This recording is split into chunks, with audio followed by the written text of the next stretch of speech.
relax a little bit and let it come back to actual nature without any pressure. So so right now you're in pre deer season. Well, actually you're probably gearing up more towards turkey than anything, but For right you're now, I'm really looking forward to fishing. that's it. I'm looking forward to fishing, and yeah, I don't do much fishing in the wintertime. So my A little best bit in November. We do like to fish in February. We've caught some big fish down there in February, but uh, it doesn't beat that, spawn bite.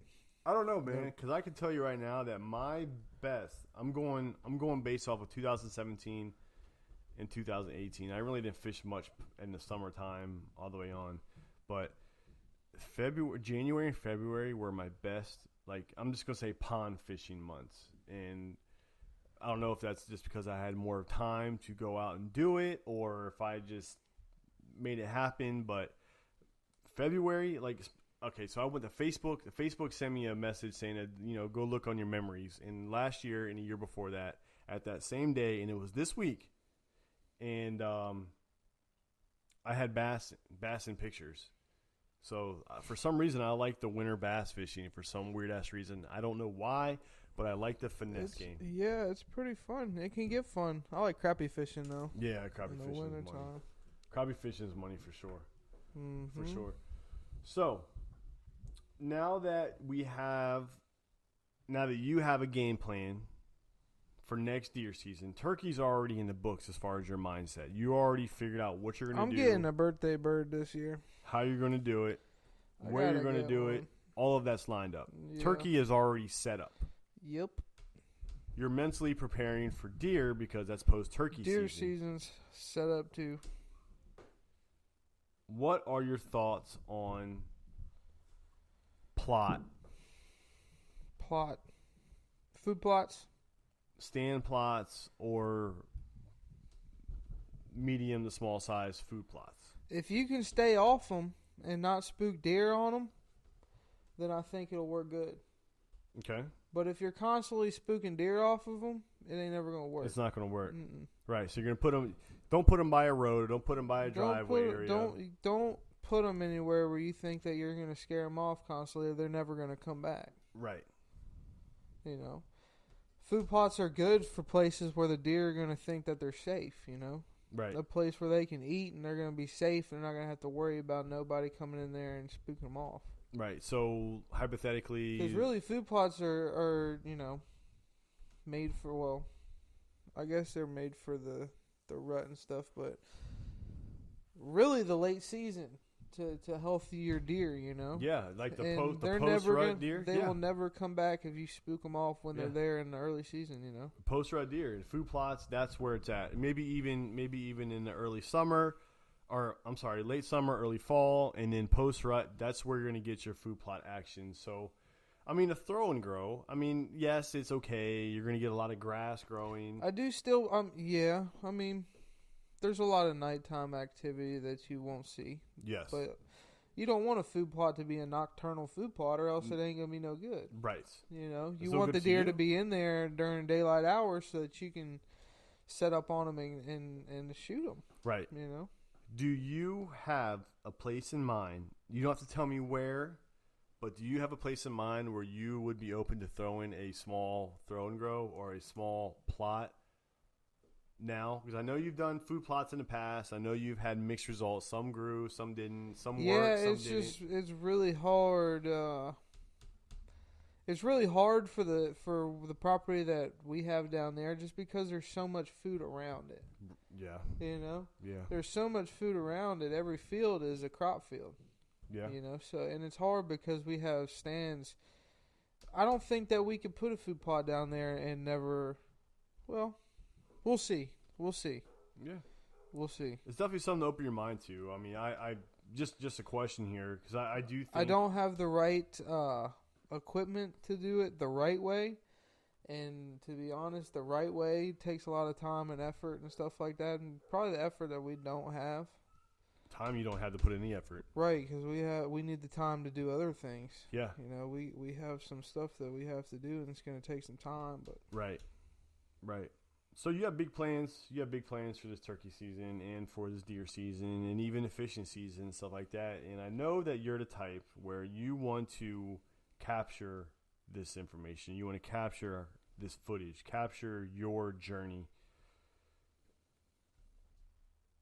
A little bit. Gear's expensive though.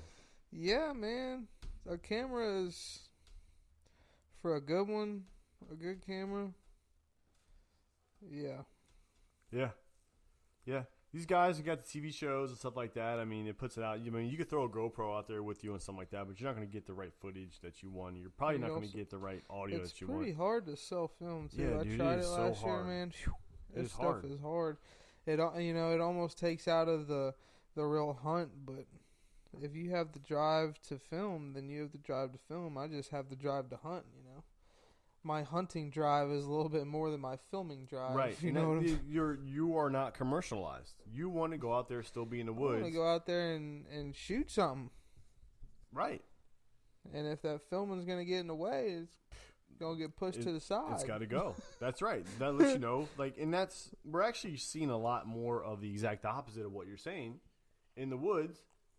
Is you got these people coming out and they're commercializing themselves and coming out and wanting to be and trying to be and working towards being these commercialized hunters. That's good, though, if they have the drive for it. That's what I'm saying. Time, drive. But if you don't have the drive to film, and the reason that you're filming is to get big, and get a bunch of views and stuff, I don't think that's the right mentality right. to go about it. Yeah, don't go in the But woods. if you have the drive to film, just like your drive is to hunt, then go ahead, all Yeah. for it. My drive to film is just not as strong as my drive to hunt. If I were to film anything, let's say I had to film something. It's been there at some times, but it's not there to self-film, Right. If I would probably have better drive to film if I was only filming. Right. So if I was filming somebody hunt and my job was to film, you'd be that I would all in. have more motivation to be filming, right. Instead of hunting. But that takes a day out of you Well, harvesting. It is what it is. Yeah, that's just You're still in the woods. You're still doing it. yeah. Um. But I'd rather be hunting. Yeah. You I'd rather have a know? weapon in And, my hand for sure. If I were to film anything, let's just say right now, if I were to film anything, Turkey season, I'll be filming because I'm not shooting, except on my birthday. But 90% of the time, someone else is shooting. you get more of a kick out of calling the turkey in Oh yeah, than and actually shooting it. Yeah. because you did Because that. you're talking to it, and you don't sound like a turkey. You're making it sound like a turkey, and you're calling it in to watch someone shoot it. So you are at the point where you would rather call in a How turkey. many people can do that? I can't.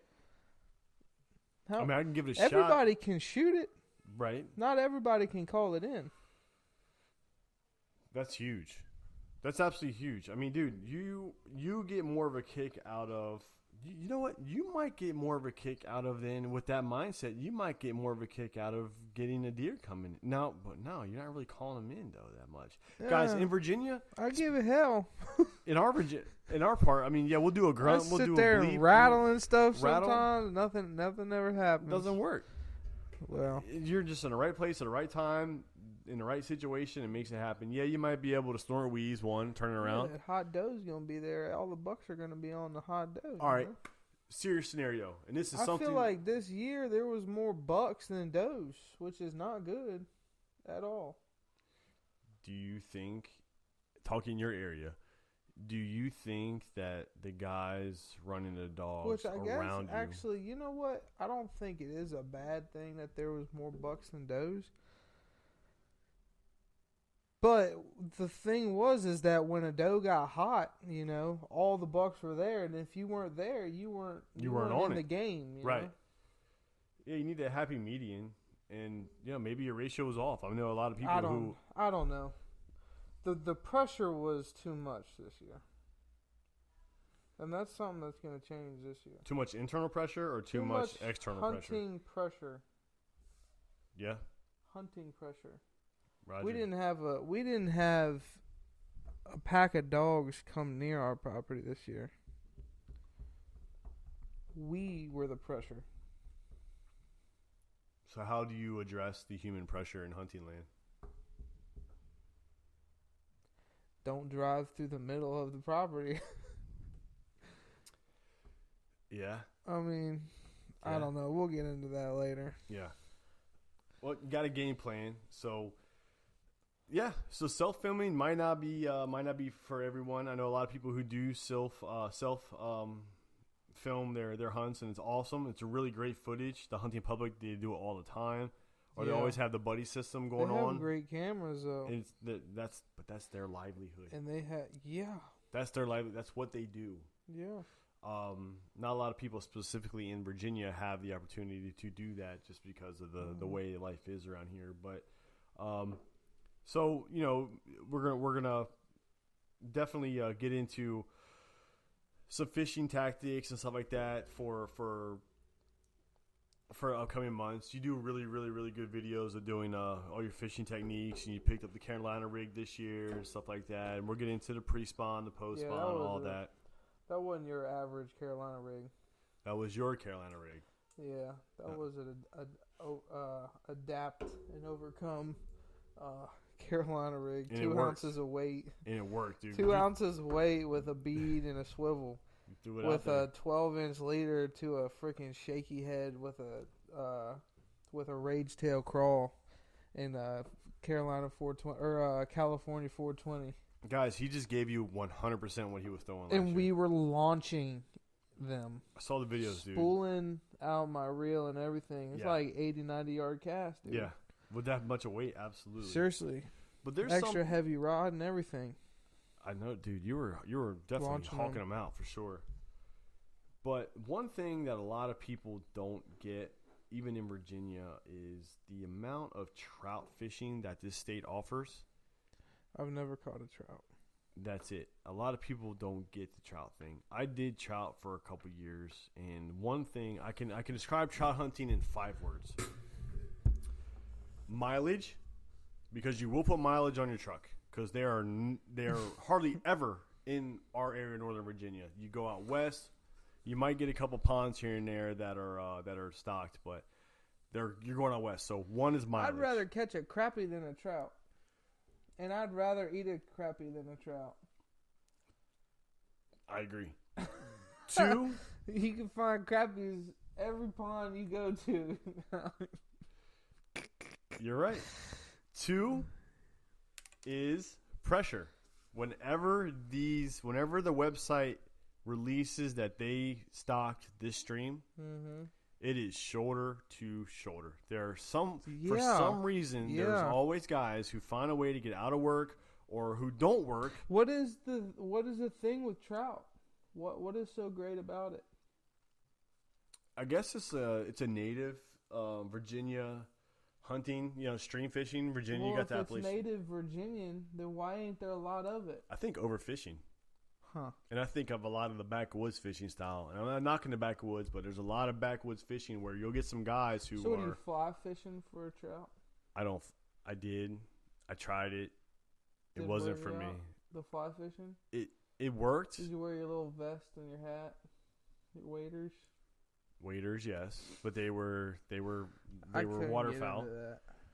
It was cool for a minute, dude, but then I just figured out that I'm not the guy to fly fish just because fly fishing takes so much patience and I didn't want to do that. I just wanted to catch fish.